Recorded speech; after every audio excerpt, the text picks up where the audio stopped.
Okay, अब आवाज आ रही होगी। ठीक है। सो हम लोग यस। एक्सेसेस की बात कर रहे थे। एक्सेसेस वल्नरेबिलिटी में रिफ्लेक्टेड एक्सेसेस के बारे में समझ लेते हैं। रिफ्लेक्टेड एक्सेसेस का कॉन्सेप्ट क्या होता है कि जहां पर आप कुछ भी कंटेंट अगर आप इंसर्ट कर रहे हैं यहाँ पे, जैसे मैंने एडमिन 1 2 3 4 डाल दिया, और अगर आपको दिख रहा है कि वही सेम कंटेंट कहीं वेब पेज पर दिख रहा है, XYZ कुछ भी डालें आप, वही चीज रिफ्लेक्ट हो रही है, तो इसका मतलब है कि यहाँ पर आप एक वल्नरेबिलिटी है जो टारगेट कर सकते हो, वो है एक्सेसेस। एक्सेसेस क्यों? क्योंकि देखिए, अब अगर आप उसका सोर्स कोड चेक करो, मैंने सोर्स कोड चेक करना बताया था आप लोगों को, कैसे देखते हैं? कंट्रोल यू प्रेस करते ही आपके सामने इस पूरे वेबसाइट का सोर्स कोड ओपन हो जाएगा। यहाँ पे आप कंट्रोल F करके देखिए। जो वर्ड आपने टाइप करा था वो आपको दिख रहा है यहाँ पर, राइट?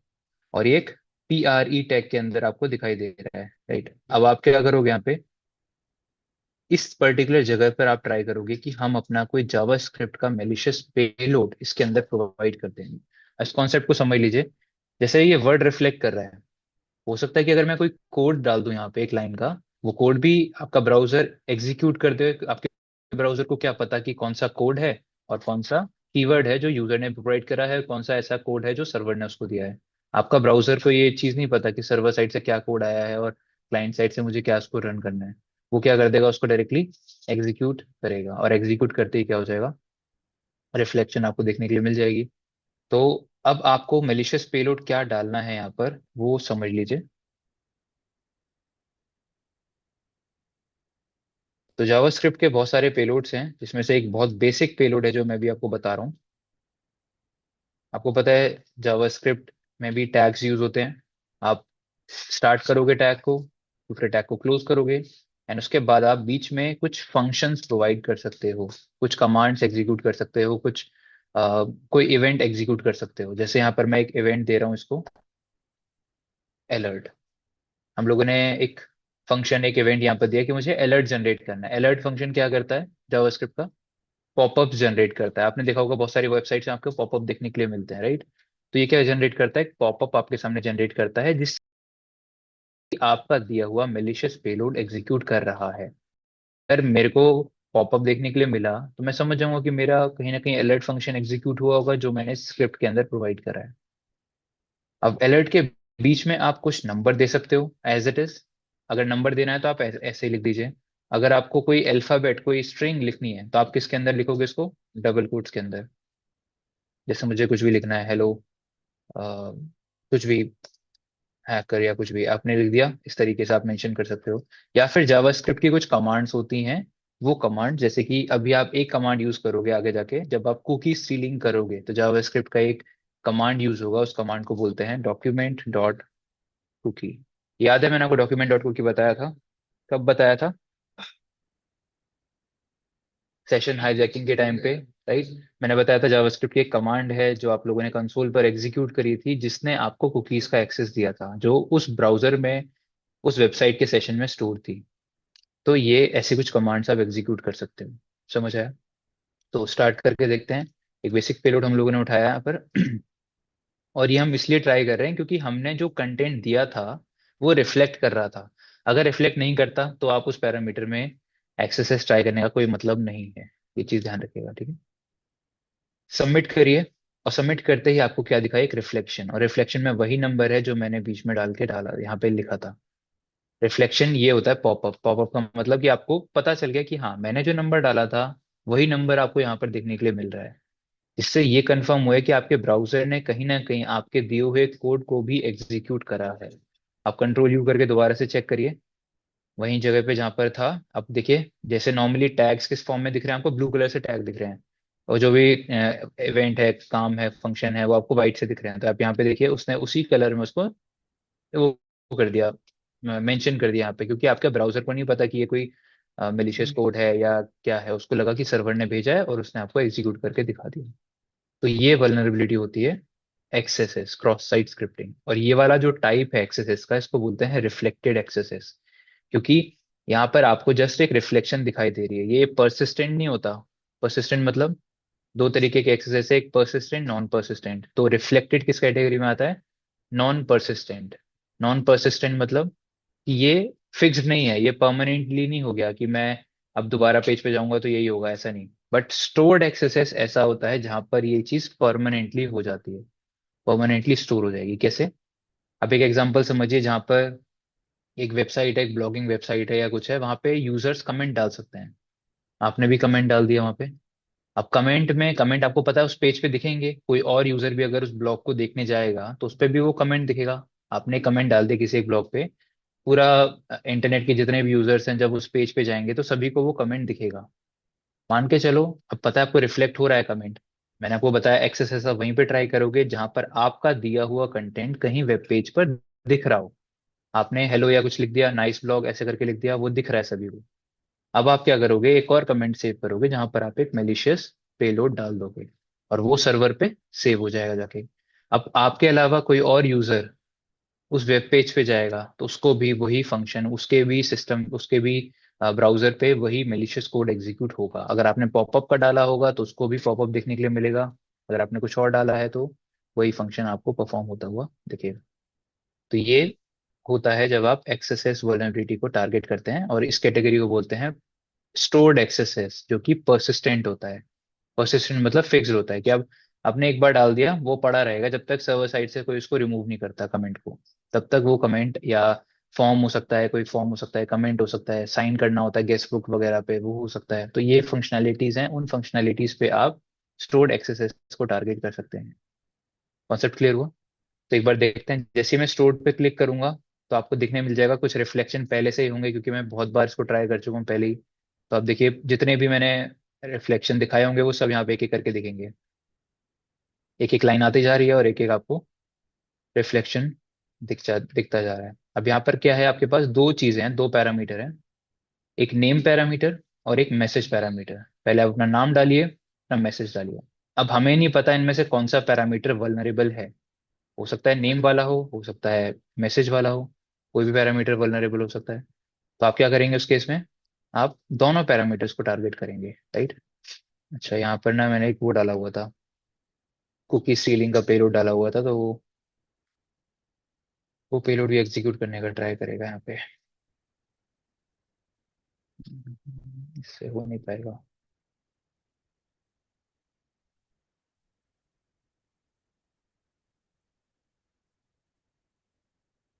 किसी और का आईपी देना मुझे, मेरे वाले में हो नहीं पाएगा ये। क्या किसी और का आईपी बता दीजिए आप लोग, और मैं इसका ही नेटवर्क यही वाला ग्लोबल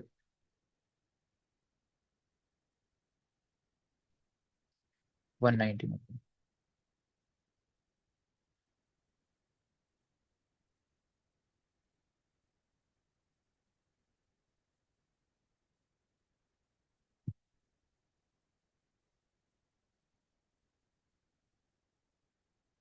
जैसे इसके में इनके में नहीं मिला कुछ भी मुझे, राइट, क्योंकि हमने इसको सेव ही नहीं करा अभी तक। तो आपके पास दो पैरामीटर्स हैं, दोनों में आप ट्राई कर सकते हो। तो मान के चलिए मैंने पहले पैरामीटर पे टाइप करने का ट्राई किया, बट इसने नहीं लिया। क्यों नहीं लिया? हाँ, नहीं नहीं नहीं, इसने लिया नहीं, मतलब अब मैं आगे टाइप कर रहा हूँ, कुछ ले नहीं रहा ना ये, तो इसमें लिमिट लगी हुई है ना, इस पैरामीटर पे एक लिमिट लगा रखी है। तो लिमिट हटाना आता है आप लोगों को? हाँ, कैसे हटेगी लिमिट? हम्म, बिल्कुल सही। तो आप क्या करोगे, आपको पता है क्लाइंट साइड में आप ये चेंजेस कर सकते हो। ये परसिस्टेंट नहीं होगा अगेन। ये क्या होगा कि आपने अपने इस सेशन के लिए, जब तक आप पेज को रिफ्रेश नहीं कर रहे हो तब तक आप इसके साइज को बढ़ा सकते हो। जैसे भी आप लोगों ने देखा, ऑलमोस्ट बस 10 कैरेक्टर की लिमिट है, क्योंकि मैं जीरो के आगे नहीं लिख पा रहा कुछ भी। तो 10 कैरेक्टर की यहाँ पे लिमिट लगा रखी है। अब इस लिमिट को हटाना है आपको, तो आप क्या करोगे, कंट्रोल शिफ्ट आए या फिर इंस्पेक्ट एलिमेंट आप ओपन कर लीजिए, ठीक है। यहाँ पर आप एलिमेंट्स पे जाइए।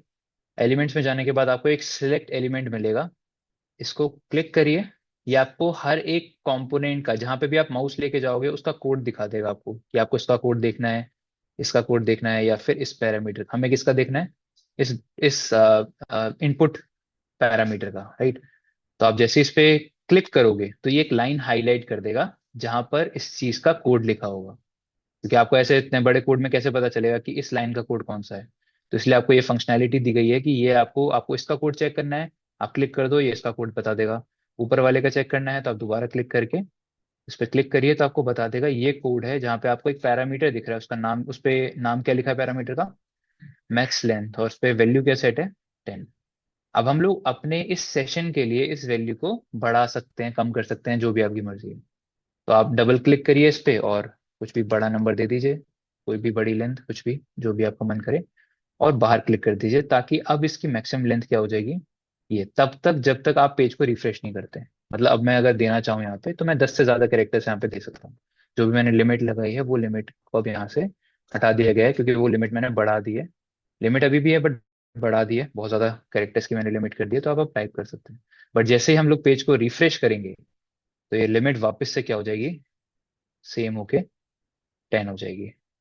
समझ आया? तो जब तक ये सेशन है, जब तक रिफ्रेश नहीं कर रहे हैं, ऐसे ही आप और भी चीजें कर सकते हो। जैसे आपको वेबसाइट में चेंजेस करने हैं, मान के चलो मुझे यहाँ पे साइन गेस्ट बुक की जगह कुछ और लिखना है, तो आप देखिए आपने क्लिक किया, यहाँ पे आपको एक दिख गया वैल्यू साइन गेस्ट बुक लिखा हुआ है, यहाँ पे कुछ और लिख दीजिए, लॉग इन कर दीजिए, यहाँ पे लॉग इन लिखा आ जाएगा। तो आप क्लाइंट साइड में चेंजेस करके चीजें कर सकते हो। यहाँ पे लॉग इन लिखना था, मैंने लॉग इन लिख दिया। तो ये चेंजेस आप क्लाइंट साइड पे कर सकते हो, बट जैसे ही पेज को रिफ्रेश करोगे तो वापस से ही जो ओरिजिनल था वो हो जाएगा। ठीक है, चलिए तो इस पैरामीटर को चेंज कर देते हैं।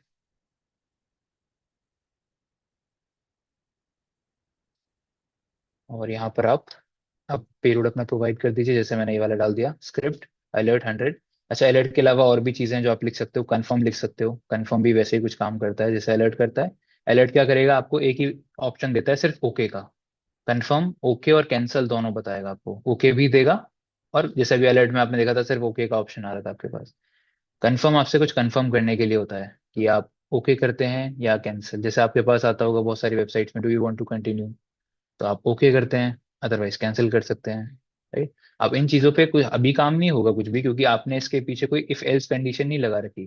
जब इफ एल्स कंडीशन आप जावास्क्रिप्ट में लगाओगे तब जो ओके करेगा तो कुछ और एक्शन परफॉर्म होगा, कैंसिल होगा तो कुछ और एक्शन परफॉर्म होगा। राइट?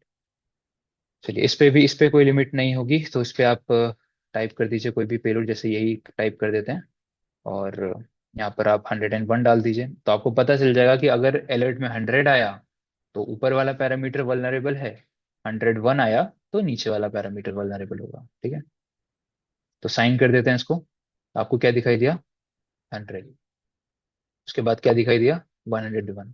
और दोनों में ओके और कैंसिल दोनों आ रहा है आपके पास, क्योंकि आपने क्या किया था, कंफर्म किया था। और ये भी पता चल गया कि दोनों पैरामीटर वल्नरेबल है, नेम वाला पैरामीटर भी वल्नरेबल है और मैसेज वाला पैरामीटर भी वल्नरेबल है। समझ आ गया?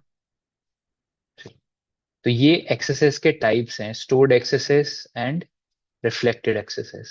एक और होता है, वो थोड़ा एडवांस्ड है, जब आप डब्ल्यूपीटी करोगे तब आपको पढ़ाया जाएगा, उसका नाम होता है डॉम बेस्ड एक्सेसेस। और उसके लिए आपको जावास्क्रिप्ट में डॉक्यूमेंट ऑब्जेक्ट मॉडल आना चाहिए। डॉम क्या होता है वो समझना पड़ेगा, पढ़ना पड़ेगा, वो जावास्क्रिप्ट के अंदर कवर होता है। डॉम, डॉक्यूमेंट ऑब्जेक्ट मॉडल, क्योंकि वो डॉम बेस्ड वल्नरेबिलिटी एक क्लाइंट साइड वल्नरेबिलिटी होती है, जहां पर सर्वर आपको पहले से कुछ जावास्क्रिप्ट की फाइल शेयर कर देता है, जेएस फाइल्स। और जब आप कुछ इनपुट प्रोवाइड करते हो तो वो इनपुट सर्वर साइड नहीं जाता। जैसे अभी क्या है, ये इनपुट पहले सर्वर पे जा रहा है, वहां पे सेव हो रहा है, और फिर आपको यहाँ पर वापस से स्क्रीन पे दिखा रहा है कि हाँ ये मैसेज है, ये आपने टाइप करा है, ये नेम है, ये आपने टाइप करा है। टॉम बेस्ड क्या होगा, वो सर्वर पे जाएगा ही नहीं। जो इनपुट है यूजर ने दिया है, वो जो जावास्क्रिप्ट की और भी फाइल्स दी थी सर्वर ने आपको, उन फाइल्स के साथ इंटरेक्ट करेगा और वहीं पर एग्जीक्यूट होगा। तो डॉम बेस्ड एक्सेस एक क्लाइंट साइड अटैक है, मतलब सर्वर पे जाता ही नहीं है वो। ये एक्सेस पूरा क्लाइंट साइड है, अटैक तो क्लाइंट साइड है, बट डॉम बेस्ड सर्वर से कोई भी इंटरेक्शन नहीं रखता। वो डॉक्यूमेंट ऑब्जेक्ट मॉडल जो आपके ब्राउजर पे सर्वर ने स्टोर कराया है, भेजा है जावास्क्रिप्ट की कुछ फाइल्स, उन्हीं से इंटरेक्ट करके आपको रिफ्लेक्शन दिखाता है। तो वो थोड़ा एडवांस्ड है, उसके लिए डॉम और जावास्क्रिप्ट के अच्छे खासे पेलोड्स और लैंग्वेज के सिंटेक्स वगैरह आपको आने चाहिए, जिसके लिए जावास्क्रिप्ट आपको पढ़नी पड़ेगी। ठीक है, तो अभी ये दो टाइप्स हम लोगों ने कर लिए। स्टोर्ड, स्टोर्ड का दूसरा नाम है परसिस्टेंट, क्योंकि ये सेव हो चुका है। अब मैं दोबारा अगर इसी पेज पे आऊंगा वापस से, तो आपको ये दोबारा से वही रिफ्लेक्शन दिखेगी, 100, 101, ये रिफ्लेक्शन हर बार दिखेगी जब भी आप इस वेब पेज पे जाओगे। ठीक है, और वो आपको नहीं है, आप कोई और भी जाएगा उसी सेम वेब पेज पे तो उसको भी दिखाई देगी। ठीक है? आईपी तो चेंज हो जाएगा तब, क्योंकि ये सर्वर पे सेव हुआ है ना। आईपी चेंज हो जाए तब भी दिखाई देगी।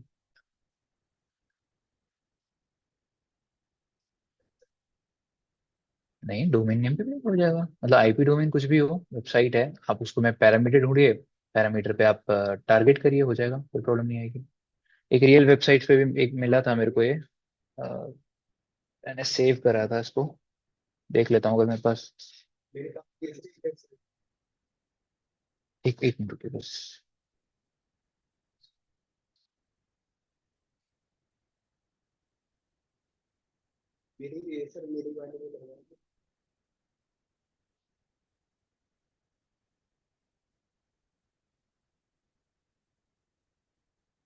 एक मैं देख लेता हूँ अगर उनने हटाया नहीं है अभी तक तो।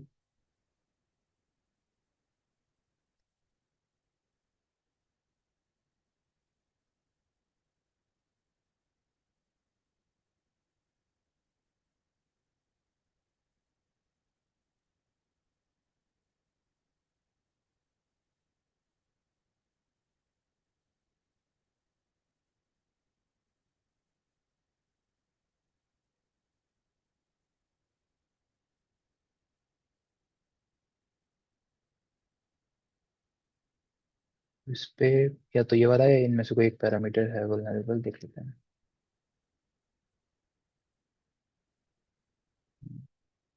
जैसे ये पैरामीटर वल्नरेबल है, आपने यहाँ पे वैल्यू डाला है पीआईडी पैरामीटर पे, तो आपको उसका रिफ्लेक्शन तो किस तरीके का हुआ ये एक्सेस, इस तरीके का हुआ ये।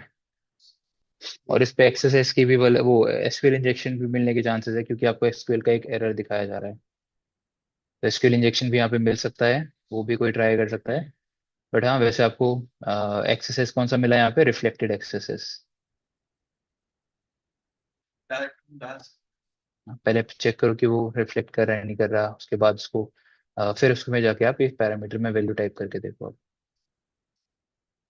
क्या अभी बताया ना, आप जो कंटेंट डालिए यहाँ पे, वो कंटेंट कहीं ना कहीं यहाँ पे स्क्रीन पे आ रहा होगा। जैसे अगर आप यहीं पे कुछ भी डाल के देखिए, hello@1 2 3 4, तो या तो ये यहीं पे दिखाएगा, कहीं ना कहीं लिखा हुआ है, या तो डॉम पे जा रहा होगा। जैसे अगर आप देखो यहाँ पर hello@1 2 3, ये रहा, यहीं से वो एग्जीक्यूट कर रहा है आपके कंटेंट को, क्योंकि रिफ्लेक्ट कर रहा है। जैसे अभी दिखाया था ना, हेलो कुछ लिखा था आपने, एडमिन एडमिन 1 2 3 4, वो रिफ्लेक्ट कर रहा था आपके क्लाइंट साइड कोड के अंदर। वहीं पे आपने मेलिशियस जावास्क्रिप्ट का कोड डाल दिया, क्योंकि आपका ब्राउजर डिफरेंशिएट नहीं कर पाता है कि क्या अलर्ट, मतलब क्या सर्वर ने दिया है और क्या यूजर ने प्रोवाइड करा है। वो डिफरेंशिएट नहीं कर सकता। ये चीज सर्वर को चेक करनी चाहिए, सर्वर को ये चेक करना चाहिए कि यहाँ पे किसी ने कोई टैग तो नहीं दे रखा है जो मेलिशियस है। अगर सर्वर इस चीज को चेक कर रहा है तो अटैक रुक जाएगा, अगर नहीं चेक कर रहा है तो नहीं रुकेगा। तो ऐसे वेबसाइट पे ट्राई करिए, बट हाँ, उन वेबसाइट्स पे कर। मेरे को बता दो, यहीं पे बताओ। अरे बता दो यार यहाँ पे, मैं व्हाट्सएप थोड़ी ओपन करके दिखाऊंगा। मैं व्हाट्सएप थोड़ी ओपन करूंगा भाई।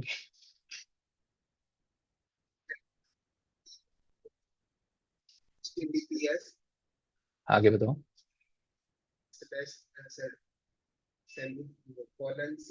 हाँ।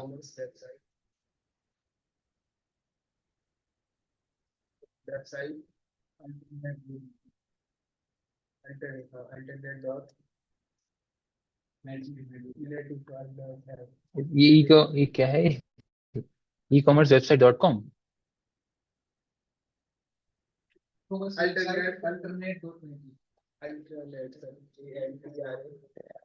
मैं निकाल लेता हूँ। हाँ, यहाँ भेज दो या चैट पे भेज दो, मैं यहाँ पे देख लूंगा।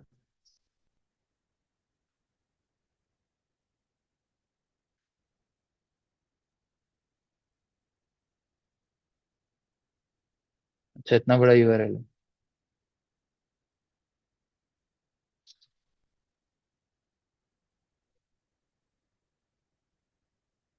ये किसकी वेबसाइट है?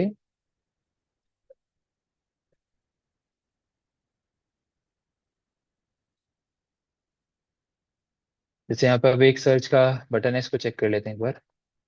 तो कुछ भी आप इसमें रिफ्लेक्ट करके देखिए कि जो भी मैं सर्च कर रहा हूँ तो कुछ इस पे दिख रहा है। हो ही नहीं रहा। क्या बना है इसमें? सर्च तो करेगा ही ना कहीं ये।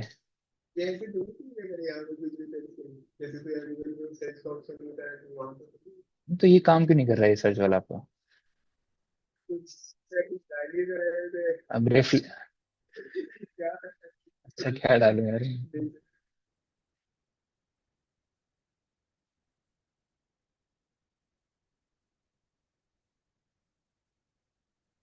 देखो रिफ्लेक्शन ढूंढना पड़ेगा, क्या डालूं बताओ, पैंट?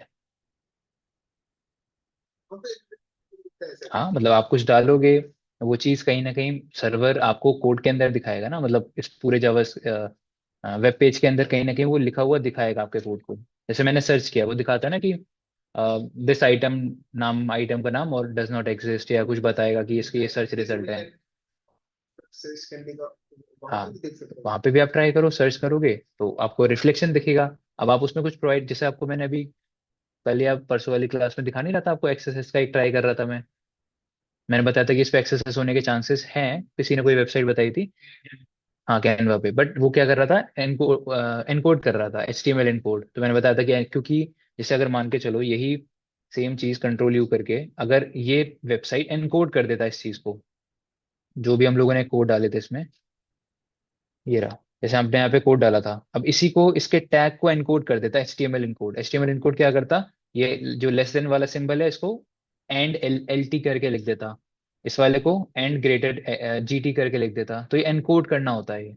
अब अमेजोन पे आप चेक करोगे, वो एनकोड करेगा जैसे कैनवा पे कर रहा था, है ना? तो वेबसाइट्स हो सकता है रिफ्लेक्ट करे, रिफ्लेक्ट करने के बाद हमेशा ये नहीं कि रिफ्लेक्ट कर रहा है तो 100% चांसेस है कि वहाँ पे एक्सेस मिल जाएगा। रिफ्लेक्ट कर रहा है इसीलिए एक्सेस ट्राई करोगे, अगर रिफ्लेक्ट नहीं करेगा तो एक्सेस ट्राई ही नहीं करोगे आप। समझ आ रहा है? तो रिफ्लेक्ट करने का मतलब, मैंने यहाँ पे कुछ भी डाला, एंटर करने के बाद सर्वर ने मुझे यहीं पे कहीं पर लिखा दिखा दिया सेम वर्ड, जैसे अभी मैंने कुछ डाला था तो हेलो यहाँ पर दिखाया था ना, तो ये हेलो @123 यहाँ पे दिख रहा है। ये दिख रहा है इसीलिए हम ट्राई करेंगे एक्सेस यहाँ पे, नहीं दिख रहा है तो नहीं ट्राई करोगे। ये है कॉन्सेप्ट। ठीक है, तो वेबसाइट पे कोई भी ऐसे चीज डालो जहाँ पे आपने कुछ कंटेंट डाला, उसने वो कंटेंट आपको दिखाया, तो दिखाने के बाद, रिफ्लेक्ट करने के बाद आप उसको देख सकते हो। फिर जैसे यहाँ पे कोई पैरामीटर है ही नहीं डालने के लिए, इसमें भी ईमेल भेज रहा है वो, और भी वाला काम नहीं कर रहा है, ये वाला हो सकता था बट ये काम नहीं कर रहा है।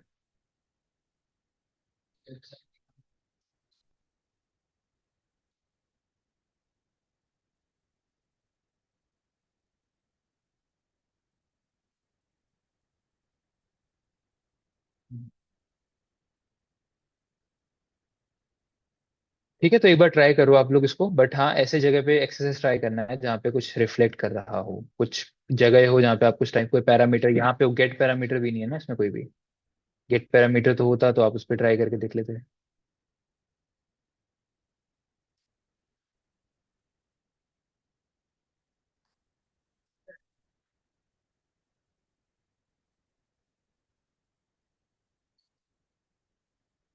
नाम हेलो डाला है, यहाँ पे रोजी दिखा रहा है।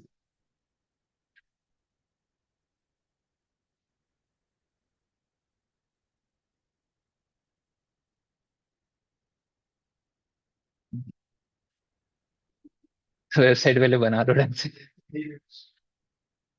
ठीक है चलिए, हाँ। क्या?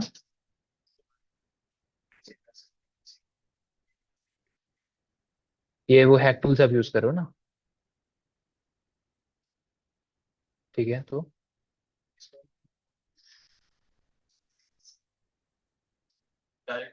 उस पैरामीटर को, यूजर नेम पासवर्ड वाले को, ब्रूट फोर्स, तो पहले उस पे ओपन करो ना आप, ये हैक टूल्स।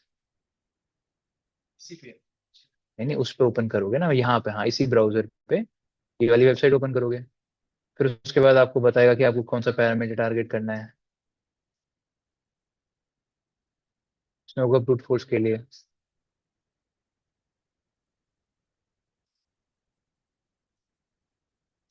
हाँ मतलब वेबसाइट पे जाओ, हैक टूल्स को यूज, उस पर ओपन कर लो, उसके बाद उसको पैरामीटर बता दो, वैल्यू दे दो, क्या क्या वैल्यूज ब्रूट फोर्स करनी है, वर्ड लिस्ट से या कुछ दे दो, तो अपने आप स्टार्ट कर देगा। जैसे बर्ब सूट से बताया था ना करके आप लोगों को, वैसे ही कुछ इसका इंटरफेस है, उसके थ्रू आप कर सकते हो उसको। ठीक है, सो एक्सरसाइज का ये कॉन्सेप्ट समझ आ गया। अब कुकी स्टीलिंग की बात कर लेते हैं इसमें थोड़ा, कि आप कुकी स्टीलिंग कैसे कर सकते हो। तो कुकी स्टीलिंग का पेलोड लिख लीजिए पहले आप लोग।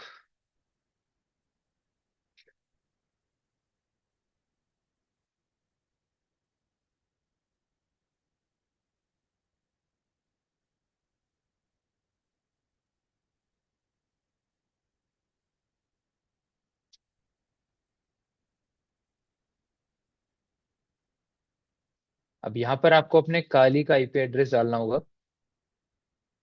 जो भी, या तो आपका कोई पब्लिक सर्वर है उसका आईपी डाल दो जिसके लॉग्स आप चेक कर सकते हो। अदरवाइज आप यहाँ पे क्या डाल सकते हैं, अपना प्राइवेट आईपी। अगर आपका जो विक्टिम है वो नेटवर्क के अंदर है तो आप प्राइवेट आईपी डालिए, अदरवाइज आपको एक पब्लिक सर्वर चाहिए पड़ेगा, या पोर्ट फॉरवर्डिंग करके आप पब्लिक आईपी उससे भी ले सकते हैं, ngrok से या क्लाउडफ्लेयर से, ठीक है। तो जो भी आईपी यहाँ पे आप डालोगे वो, अगर प्राइवेट है तो नेटवर्क के अंदर होना चाहिए विक्टिम, अगर पब्लिक है तो नेटवर्क के बाहर भी हो सकता है, जैसे आपने ngrok के थ्रू ले रखा है, ठीक है। तो काली काली जो लिनक्स रन कर रहा है मेरा, उसका मैं आईपी एड्रेस एक बार चेक कर ले रहा हूँ।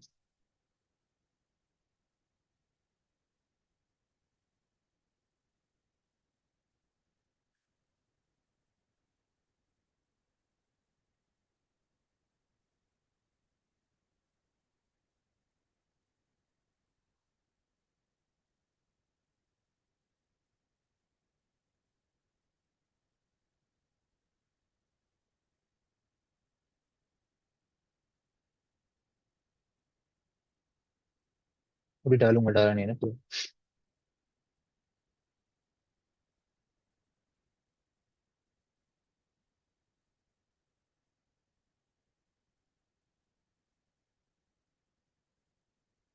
कुकी स्टीलिंग के लिए।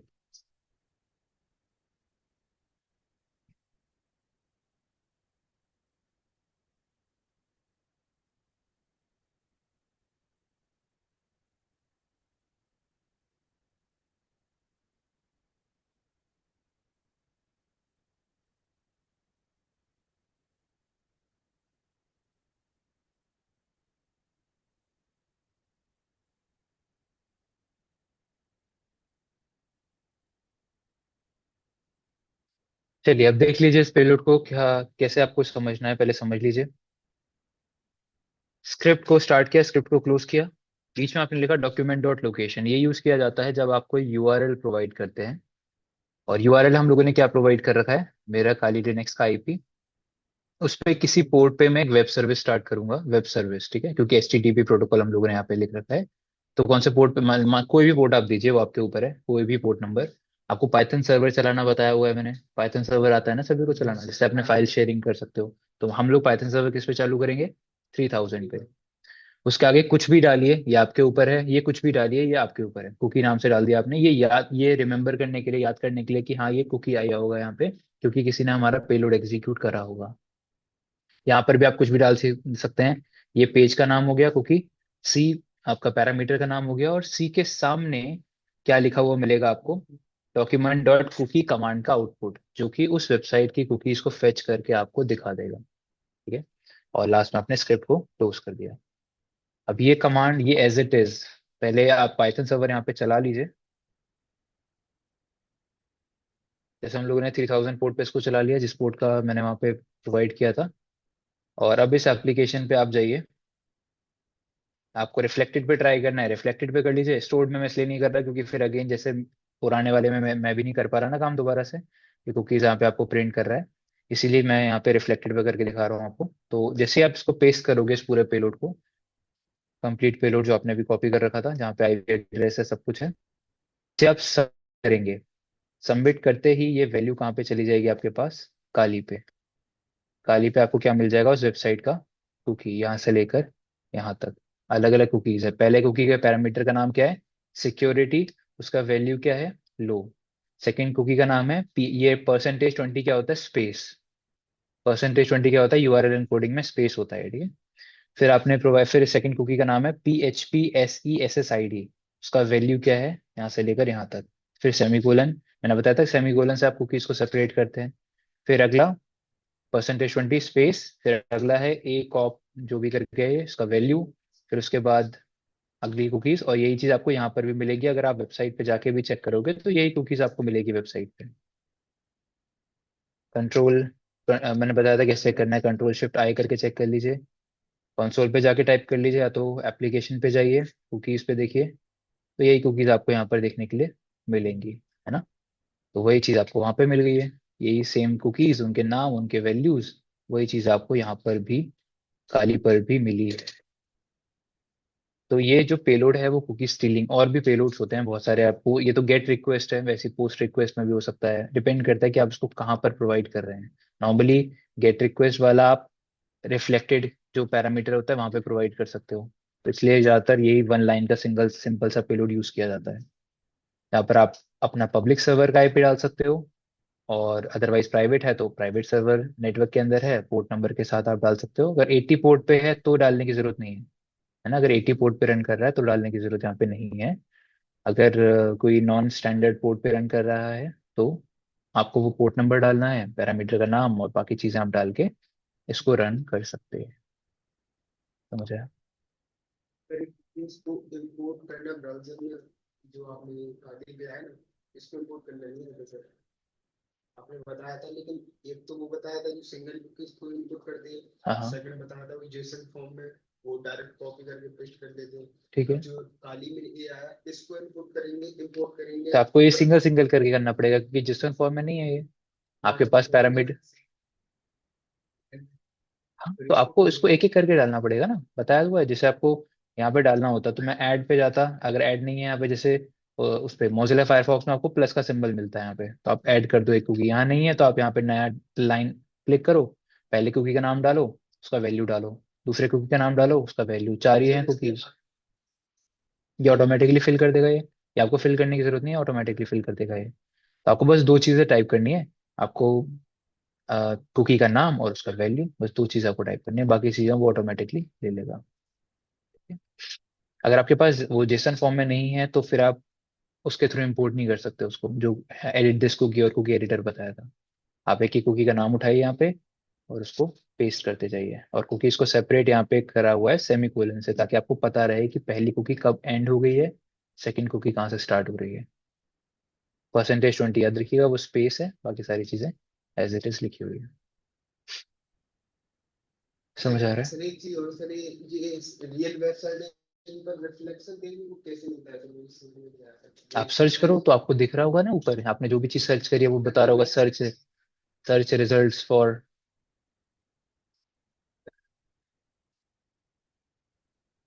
अब भाई इधर देखो, आपने ये डाला ना यहाँ पे, आपने जो भी वैल्यू डाला, आपने लिखा mden @ समथिंग, तो आपका ये आ तो रहा है यहाँ पे। तो ये रिफ्लेक्ट तो ये रिफ्लेक्शन, अरे यार जो आपने डाला वही चीज आपके स्क्रीन पे दिख रहा है, वो रिफ्लेक्शन है।